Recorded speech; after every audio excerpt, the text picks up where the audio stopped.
So I'm just going to show you where to download the compiler for the C programs that we're going to write.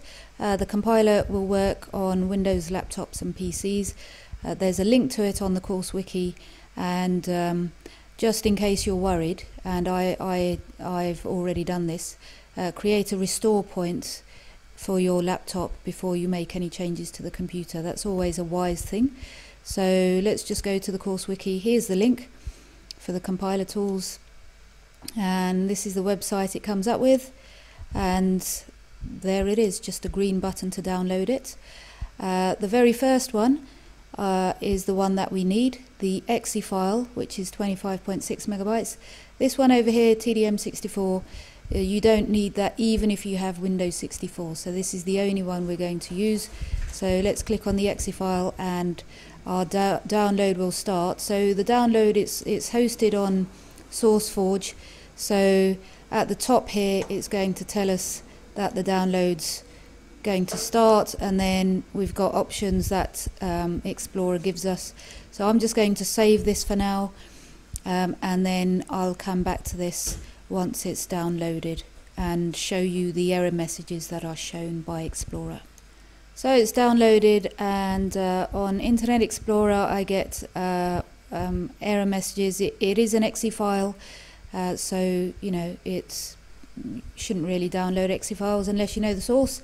So this one I really want, so I'm just going to view the downloads here, and under actions I have to allow it to run. So once it's installed, I'm going to run the program, and then the option that you're given here, we're going to choose the very first one and leave this ticked for it to check for any updates that might exist. So click on create. We're going to keep all of the settings as they are.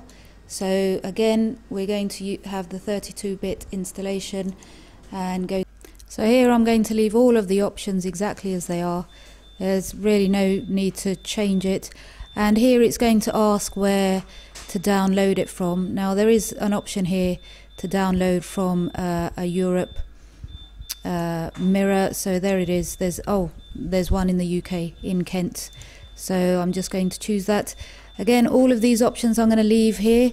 The really important one is add to path, because then we don't have to mess around and make any changes to the path on our machines, and then we just hit install and it's going to download it to that directory. So once it's done that, I'll just show you what that looks like and any other error messages that are going to come up from Internet Explorer. So the last thing it did was do the adding MINGW to the path, and so I'm just going to click next, and we can just click finish and we can read the documentation.